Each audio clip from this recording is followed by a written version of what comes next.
Hey guys, this is Piyal the test master. আরেকটি নতুন ভিডিওতে আপনাদের স্বাগতম। আজকের ভিডিওতে দেখাবো রুই মাছের রেসিপি। আমি আজকে রুই মাছটা রান্না করব আলু আর ফুলকপি দিয়ে। দেরি না করে ভিডিও শুরু করি। প্রথমে রুই মাছটা কেটে খুব ভালো করে ধুয়ে নিয়েছি। এরপর দিয়ে দিচ্ছি হলুদ, লবণ, মরিচের গুঁড়ো, ভালো করে মেখে নিচ্ছি। কড়াইয়ে দিয়ে দিচ্ছি তেল একটু করে দিয়ে দিচ্ছি লবণ, যাতে মাছের আশপাশটা ভাজার সময় লেগে না যায় এবং খুব সহজে মাছটা তোলা যায়। মাছগুলো 3 থেকে 5 মিনিট পর্যন্ত ভেজে নিতে হবে। যদি চুলোর আঁচ বেশি হয় তাহলে 2 থেকে 3 মিনিট ভাজবেন। একে একে সব মাছ ভেজে নেব, যে মাছগুলোতে লবণ, হলুদ, মরিচ মেখে রেখেছিলাম। আপনারা চাইলে হালকা করেও ভেজে নিতে পারেন।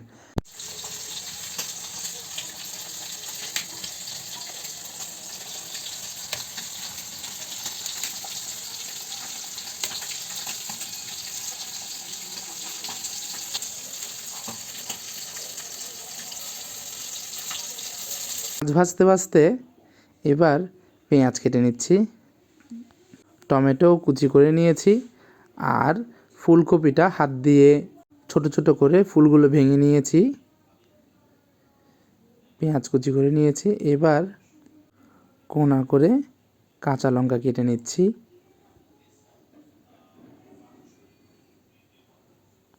এদিকে মাছ ভাজা হয়ে গেছে। এবার মাছগুলো তোলার পালা। ভাজা হয়ে যাওয়া মাছগুলো তুলে নিচ্ছি। তুলে লেজ আর মাথাটা ভাজতে দেব।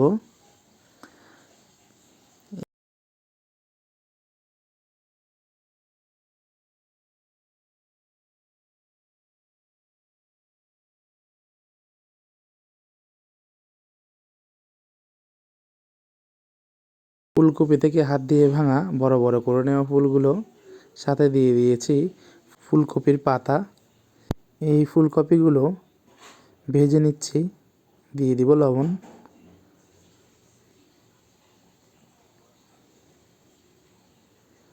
এবার এগুলো তুলে নিব, কারণ ফুলকপিগুলো ঝোলের সাথে ভালো করে সেদ্ধ হয়ে যাবে। দিয়ে দিচ্ছি তেল। লম্বা করে কেটে নেওয়া আলুগুলো দিয়ে দিচ্ছি ভাজার জন্য।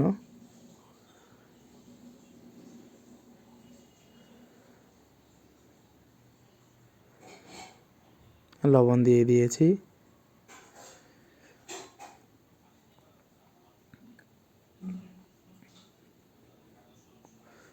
এবার দিব হলুদের গুঁড়ো অল্প পরিমাণে, শুধু আলুটা ভাজার জন্য। আলু ভাজা হয়ে গেলে তেলটা ঝেড়ে আলুটা তুলে নিব।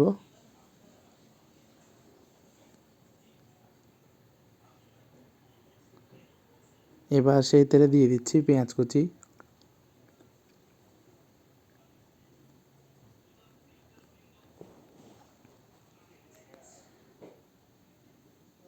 পেঁয়াজটা একটু ভেজে নিচ্ছি।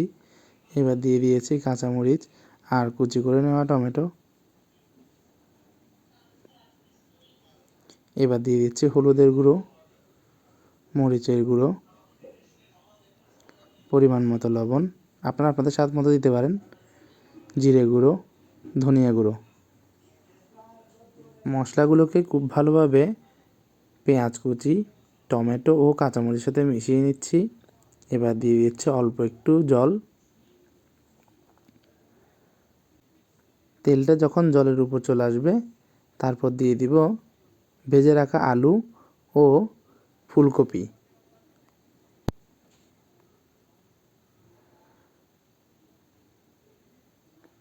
গ্রেভিটার সাথে এগুলো খুব ভালো করে মিশিয়ে নিচ্ছি, যাতে আলু এবং ফুলকপিতে খুব ভালো করে মশলাটা মিশে যায়।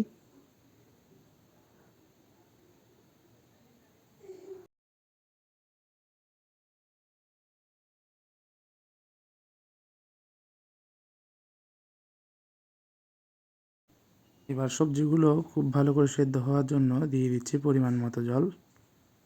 ঝোল ঘন হওয়ার জন্য দিয়েছি রেডিমিক্স মাংসের মশলা। এরপর একে একে ভেজে রাখা মাছগুলো দিয়ে দিব, যাতে মাছের মধ্যেও খুব ভালো করে মশলাটা মিশে যেতে পারে। ধনেপাতা কুচি করে নিচ্ছি।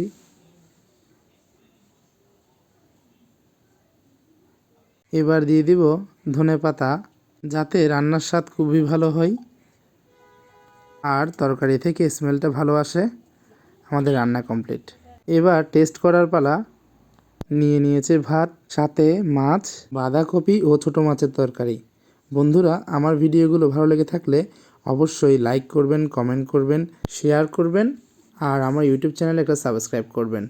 দেখা হবে নেক্সট ভিডিওতে। এটাই আজকের মেনু।